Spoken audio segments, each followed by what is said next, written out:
me, just a regular guy working in IT. Not a code wizard or a networking genius, just a sysadmin.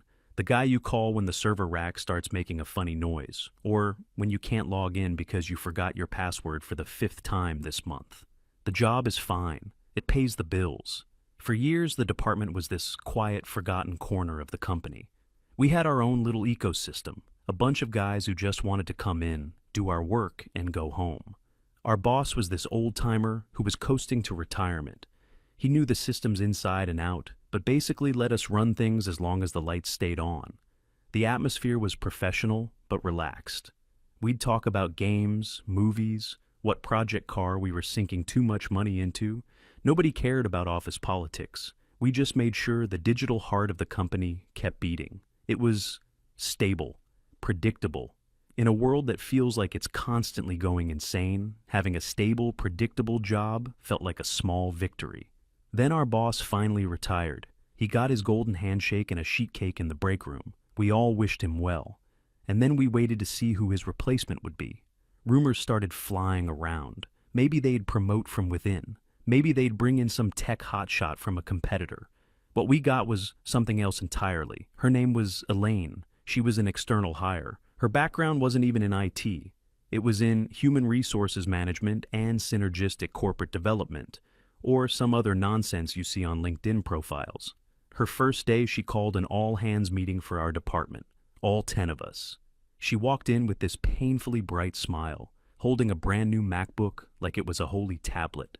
The first words out of her mouth weren't about server uptime, or ticket backlogs, or our current projects.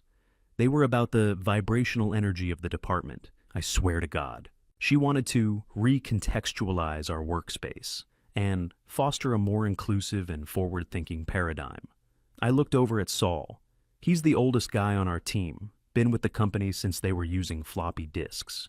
He had this perfectly blank expression, the kind you learn after surviving 30 years of corporate meetings. Landry, the youngest on our team, basically a kid fresh out of college, was trying so hard not to laugh that his face was turning red. Elaine spent the next hour talking. She used every buzzword in the book: synergy, optics, leveraging assets, unpacking dynamics. It was like a corporate word salad generator had come to life. She never once mentioned what we actually do, not a single word about infrastructure, security, or support. The entire meeting was about feelings, how the office felt, how our presence as a predominantly male department created an unspoken power imbalance. We all just sat there, nodding, waiting for it to be over. This was sometime in the late spring, I think. The quiet, easy days were officially over. Her first week was a whirlwind of changes. She decided the lighting in our server room was too aggressive and had maintenance install softer, dimmer bulbs in a server room, where you need to see what you're doing. She replaced the old coffee machine with some fancy pod-based thing that was always broken and cost a fortune. She scheduled mandatory weekly check-in meetings where we had to go around the room and share our emotional state regarding our work. Saul, in his dry, monotone voice, once said his emotional state was a deep and abiding desire for this meeting to end so I can replace a failing hard drive. Elaine did not find that amusing. She told him he needed to work on being more open and vulnerable with the team. Saul just stared at her until she moved on. The whole thing felt like a weird social experiment that we never agreed to be a part of. The work was still getting done, but now it was buried under this thick layer of corporate nonsense. We tried to ignore it, to just keep our heads down and do our jobs. But she seemed to take our lack of enthusiasm as a personal challenge. She was on a mission to fix us. The real trouble started about a month into her reign. It came in the form of an email. The subject line was, "New departmental dress code policy for a more inclusive future." I opened it, expecting some standard stuff. No t-shirts with offensive slogans, wear closed-toe shoes, the usual boilerplate. What I read made my brain short-circuit. The email, penned by Elaine, of course, announced a new dress code effective immediately, for our department only. It stated, and I remember the wording almost perfectly, that to combat subconscious intimidation and dismantle patriarchal symbolic structures, all overtly masculine attire was now banned. Let that sink in. Not unprofessional attire, not sloppy attire, masculine attire. What does that even mean? The email went on to list a few vague examples. Business suits that convey aggressive authority. We're IT guys. None of us had worn a full suit to work, ever. Shirts with overly structured collars or cuffs. So, most button-down shirts. Heavy-soled footwear like work boots that suggest physical dominance. Anything that reinforces traditional, rigid male archetypes. It was the most insane, ambiguous, and unenforceable set of rules I had ever seen. The office was silent for about 5 minutes as everyone read it. Then the questions started. Landry sent a message in our team chat. So are my sneakers too dominant? Saul walked over to my desk. Does my wedding ring count as a patriarchal symbolic structure? Nobody knew what to do. The rules were so vague they could mean anything. Was a polo shirt too masculine? What about jeans? A leather belt? It felt like a trap. No matter what we wore, if Elaine decided it was too masculine, we were in violation of a direct policy. This was a level of workplace insanity I had never encountered. We decided we needed clarification. We couldn't work under a set of rules that were based entirely on the subjective feelings of our boss. We nominated me to be the one to talk to her. I guess I'm the most level-headed of the bunch. I waited until the end of the day and knocked on her open office door. She looked up from her laptop, that same bright artificial smile plastered on her face. I asked her if she had a minute to clarify some points in the new dress code email. Her smile tightened just a little. I explained that the team was confused, that the terms used were very subjective, and we wanted to make sure we were complying properly. I asked for specific concrete examples of what was acceptable and what wasn't. Haven, she said, her voice dripping with condescension, it's not about a checklist. It's about the intent and the energy you bring into the space. I swear, if I had $1 for every time she said energy or space, I could have retired. I pushed back gently.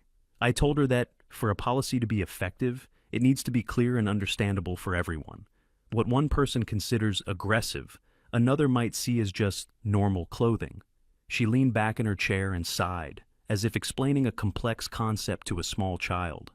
Look, she said, the male-dominated tech world has a toxicity problem. It's my job to create a safe space here, and that starts with de-escalating the visual cues of male dominance. She was not going to give me a straight answer. She told me to just use my emotional intelligence and be an ally. The conversation was over. I had gotten absolutely nowhere. I walked out of her office feeling more frustrated than ever. It wasn't about a dress code. It was about control. It was about making us constantly second-guess ourselves, making us walk on eggshells.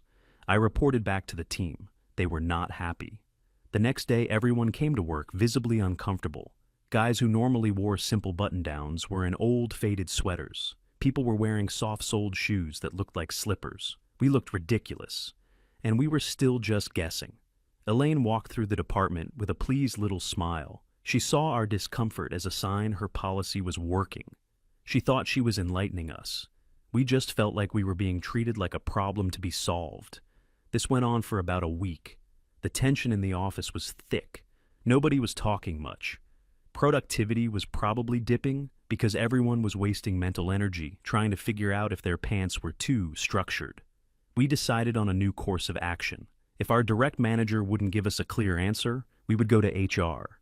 There had to be someone in the company who understood how absurd this was. So, 4 of us, me, Saul, Landry, and another guy, scheduled a meeting with the head of HR. Her name was Braylon. We walked into the HR department. It was even more sterile and soulless than I imagined. Beige walls, generic inspirational posters about teamwork and integrity. Braylon greeted us with the same kind of professional, detached smile as Elaine. It must be something they teach in HR school. We sat down, and I calmly laid out the situation. I explained that our department had been issued a new dress code policy. I showed her a printout of the email. I explained that the terms were ambiguous and subjective. I explained that we had tried to get clarification from our manager, Elaine, and had been met with vague platitudes about energy and feelings. I told her, very professionally, that we just wanted to understand the rules so we could follow them. We wanted a clear written list of acceptable and unacceptable items. That's it. Braylon listened patiently, nodding the whole time. When I was finished, she looked at the email, then back at us. Well, she began, Our company is deeply committed to fostering an inclusive and diverse workplace. Oh no, not this again. We empower our managers to implement policies they feel best support a positive and safe environment for their teams. She was reading from a script, an invisible HR script that's all about avoiding liability. Saul, who had been quiet until now, spoke up. "With all due respect, Braylon," he said, "how can we follow a rule when we don't know what the rule is? Can I wear a blue shirt tomorrow? Is that overtly masculine? Who decides?" Braylon just smiled. "That's a conversation you should be having with your manager. HR is here to support both of you in finding a collaborative solution." It was a masterclass in saying nothing. She was actively refusing to do her job. She saw the email. She knew it was insane, but intervening would mean contradicting another manager, and that was a political risk she was not willing to take. Landry, ever the blunt one, asked, "So, you're not going to do anything?" Braylon's smile didn't waver. "I'm encouraging you to open a dialogue with Elaine." She then handed us a glossy pamphlet on effective communication in the workplace.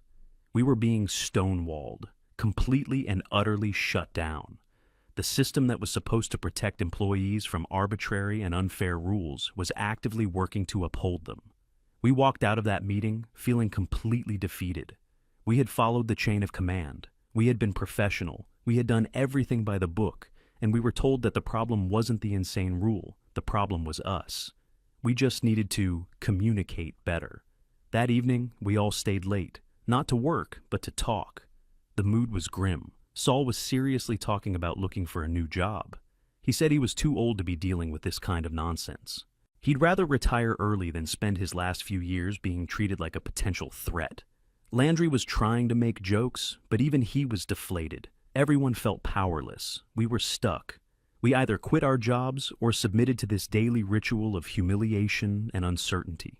We sat there in the quiet office, the only light coming from our monitors. And then something in my brain just clicked. All that frustration, all that anger at being dismissed and ignored, it coalesced into a single, beautifully simple idea. I looked at the guys. "She wants us to follow the policy," I said. They all looked at me, confused. "She wants us to not wear masculine clothes. HR wants us to collaborate with her policy." I paused, letting it sink in. "Okay," I said. "Let's give them exactly what they want." Landry's eyes lit up. I think he got it immediately. Saul just looked tired. "What are you talking about, Haven?" "It's a concept called malicious compliance," I explained. "It's when you follow a rule so literally and so completely that it exposes how stupid the rule is." I laid it out for them. The policy bans overtly masculine attire. It does not, however, mandate any other kind of attire. The rules are intentionally vague to give Elaine all the power. But that vagueness is also her biggest weakness. We can't be punished for wearing something that is, by any definition, not masculine. I looked at each of them. "Tomorrow," I said, "we all wear skirts to work." There was a moment of stunned silence. Landry burst out laughing, a real, loud, cathartic laugh.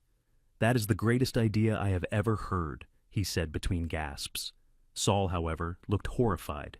"You can't be serious," he said. "They'll fire us on the spot." "For what?" I shot back.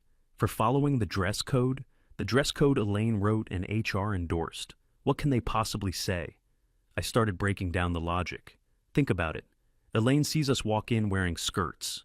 What does she do? If she says we can't wear them, why? Is it because they're unprofessional? Lots of women in this very office wear skirts. Is she going to ban them for everyone? That would cause a riot.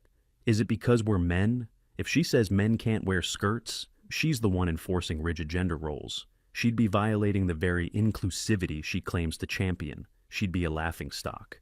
She has no winning move, I concluded. She's put herself in a box. We're just going to help her close the lid. The sheer inescapable logic of it started to dawn on Saul. A slow smile spread across his face. "She would have to admit her policy is a joke to stop us," he said, the wonder evident in his voice. It was perfect. It wasn't a protest. It wasn't a violation of the rules. It was the most obedient, rule-abiding act we could possibly commit. We were going to comply so hard it would break her. The energy in the room completely shifted. The despair was gone, replaced by a kind of giddy, nervous excitement. We spent the next hour planning it out. We had to get everyone on board, all the guys in the department. If only one or two of us did it, they could single us out as troublemakers. But if all of us did it, it wasn't an individual act of defiance. It was a departmental response. We talked to the other guys. A couple were hesitant, just like Saul was. But once we explained the logic, they came around. The thought of the look on Elaine's face was a powerful motivator. The plan was simple. Go to a cheap department store tonight. Buy the most basic, inoffensive skirts we could find. Nothing flashy, just simple plain skirts. We would come in tomorrow at our usual time. We would not act like anything was different. We would sit at our desks, answer support tickets, reboot servers. We would do our jobs. And we would let the absurdity of the situation speak for itself. As we were leaving the office for the night, Landry clapped me on the shoulder. "Dude," he said, "you're a legend." I didn't feel like a legend. I just felt tired of being pushed around. Tired of being told I was a problem just for existing. This wasn't just about a stupid dress code anymore. It was about drawing a line. That night, I went to a giant 24-hour superstore. Walking into the women's clothing section felt surreal. I had no idea what I was looking for. I just grabbed a simple black knee-length skirt that looked like it might fit. I bought it at a self-checkout kiosk, feeling like I was some kind of secret agent on a mission. Driving home, I couldn't stop thinking about what would happen the next day. There was a very real chance this could all blow up in our faces. We could all be fired, but the alternative was to just sit there and take it, to let this person with a bizarre agenda walk all over us, day after day, and I just wasn't willing to do that. We had tried to be reasonable. We had tried to be professional. They had left us with no other option. They wanted us to follow the rules. Tomorrow, we would. To the letter. The next morning, I woke up before my alarm. I stood in front of my closet for a good 5 minutes, just staring. My normal work clothes, jeans, button-downs, polos, all seemed like they were from a different lifetime. Then I looked at the black skirt, folded neatly on my dresser. It felt completely ridiculous. Putting it on was one of the strangest experiences of my life. It was just a piece of clothing, but it felt like I was putting on a suit of armor for the weirdest battle imaginable. The drive to work was nerve-wracking. I kept thinking, what if I'm the only one who does it? What if everyone else chickened out? Then I'm just the weirdo in a skirt who gets fired for being a smart aleck. I parked in my usual spot and just sat in the car for a minute, taking a deep breath. This is either going to work, or it's going to be the most spectacular failure of my career. I got out of the car and walked towards the building. It was the longest walk of my life. I was wearing a plain polo shirt, my work ID badge, and the skirt. I felt like every single person was staring at me. I got to our department. I turned the corner into our workspace, and then I saw it. Landry was already at his desk, typing away. He was wearing a bright pink skirt. He saw me, gave me a huge grin, and a subtle thumbs up. A few desks down, Saul was booting up his computer. He had on a sensible pleated gray skirt that almost looked like part of a uniform. He caught my eye and gave a slow, deliberate nod. One by one, the rest of the guys trickled in. Every single one of them. Different styles, different colors, but they all did it. We were all in this together. The feeling of relief was immense. We didn't say anything about it. We just got to work. That was part of the plan. Act completely normal. The abnormality of the situation should speak for itself. The first person from outside our department to notice was a woman from marketing who came by to ask about a printer issue. She stopped mid-sentence, her eyes going wide. She looked from me to Landry to Saul. Her brain was visibly trying to process what she was seeing. She just sort of mumbled, I'll put in a ticket," and then practically ran away. Within 20 minutes, the news had spread. You could feel the change in the office atmosphere. It was usually just the low hum of computers and keyboards. Now, there was a constant buzz of whispering. People started finding excuses to walk past our department, grabbing coffee, going to the restroom, just stretching their legs. They'd walk by, trying to be subtle, but you could see them staring. None of us acknowledged it. We just kept working. A couple of the women on our team were trying their best to pretend nothing was happening, but you could see them hiding their smiles behind their monitors. One of them sent Landry a private message that just said, "I'm dying." The tension was building. We were all just waiting for one person to arrive. Elaine. She usually came in around 9:30 a.m. after getting her expensive coffee, and right on schedule, she walked in. She was on her phone, laughing at something, not paying attention. She walked towards her office, which was at the end of our row of desks. She passed the first few desks without looking up. Then she must have sensed something was off. The quiet, the atmosphere. She lowered her phone, she looked up, and she froze. Her cheerful expression just melted off her face. It was replaced by pure, unadulterated shock. Her eyes darted from one employee to the next. Me in my black skirt, Landry in his pink one, Saul in his gray one. All of us, just sitting there, working. Her mouth opened slightly but no sound came out. For a solid 30 seconds she just stood there, completely paralyzed. The entire office was silent, watching her. Then the shock turned into anger. Her face got red. Her eyes narrowed. She pointed a trembling finger at me. "Haven, my office, now." Her voice was quiet, but it was shaking with rage. I calmly saved the document I was working on, locked my computer, and walked into her office. I closed the door behind me. She was pacing back and forth like a caged animal. "What is this?" she hissed. "What do you think you are doing?" I stayed calm. I kept my voice even and professional. This was the most important part. I couldn't let her bait me into an emotional response. "I'm following your policy, Elaine," I said simply. She stopped pacing and stared at me, her eyes burning. "This is not following the policy. This is a mockery. This is insubordination." I just stood there and let her vent. I explicitly banned aggressive masculine attire to create a safer, more welcoming environment, she said, her voice getting louder. "And you do this? You turn my department into a circus? This is the most toxic, passive-aggressive thing I have ever seen." I waited for her to finish. "Is a skirt masculine attire?" I asked. The question completely threw her off guard. "What? Of course not. That's not the point." "Then I'm not in violation of the dress code," I stated plainly. "The policy you wrote prohibits masculine clothing. It does not prohibit wearing skirts. I'm complying with the rules." She looked like her brain was about to explode. She was sputtering, trying to form a response. You know this isn't what I meant. You are twisting my words to undermine my authority." "I tried to get clarification from you," I reminded her. "The team and I asked for specific guidelines. You told us to use our emotional intelligence, so we did. We determined that these outfits are the least masculine option available, and therefore, the most compliant with your policy." The logic was inescapable, and she knew it. Every argument she could possibly make would crumble. If she ordered us to take them off and put on pants, she would be ordering us to wear more masculine clothing, violating her own rule. If she said that men are not allowed to wear skirts, she would be the one enforcing rigid, traditional gender norms, making her a massive hypocrite. She had absolutely no way out. She just stared at me, speechless and fuming. She had been so sure of her power, so certain of her moral high ground. And it was all being dismantled by a piece of black fabric I bought for $15.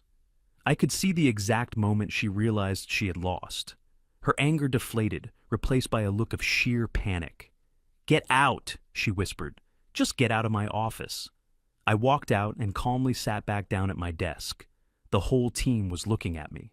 I gave them a small, almost imperceptible nod. Elaine stayed in her office for the rest of the morning, but the damage was done. The story was out. Someone had taken a picture on their phone, a wide shot of our department, with all of us in our skirts, working at our computers. It started circulating through the company's internal messaging system. Then, it somehow got leaked to the wider internet. Someone posted it on a local tech forum. By lunchtime, our department was the laughingstock of the entire company, and Elaine's policy was the punchline. The photo was everywhere. "It department maliciously complies with no masculine attire rule." Elaine was a joke. Her authority was completely gone. She tried to recover. In the afternoon, she sent out another department-wide email. It was a long, rambling mess about unprofessional behavior and the importance of respecting the spirit, not just the letter, of company policies. Nobody paid it any attention. It was the desperate flailing of someone who had already lost. We all knew it was only a matter of time. The next day, the email we were all waiting for arrived. It was from the office of the Chief Operating Officer. The COO was a man named Callahan. He was a senior executive, a name you saw on company-wide memos, but someone you never actually saw in person. He was from the old school, all business, no nonsense. The email summoned 3 people to a meeting in the main executive boardroom that afternoon: Elaine, Braylon from HR, and me as the team representative. This was it, the final showdown. I walked into that boardroom, and it was like entering a different world. It was on the top floor, with a huge window overlooking the city. The table was a single massive piece of polished wood. Callahan was already there, sitting at the head of the table. He was an older guy, probably in his 60s, with a severe expression. He didn't look happy. Elaine and Braylon were sitting on one side of the table, looking terrified. Callahan gestured for me to sit on the other side. He didn't waste any time with pleasantries. He looked at me. I've read the emails. I've seen the picture. I've heard the story from 10 different people. Now I want to hear it from you. Explain to me what happened. Start from the beginning. His tone was cold, impartial. He wasn't looking for drama. He was looking for facts. So I gave them to him. I calmly and chronologically laid out the entire story. The arrival of Elaine, her vague and ideological management style, the email announcing the new dress code, our confusion, our repeated documented attempts to get clarification from both Elaine and HR.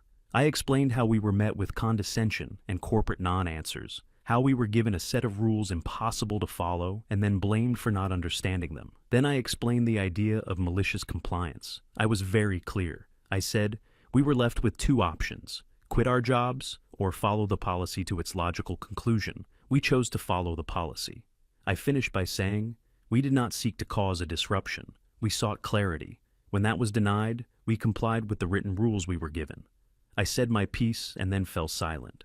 Callahan listened to the entire thing without interrupting. He just stared at me, his expression unreadable.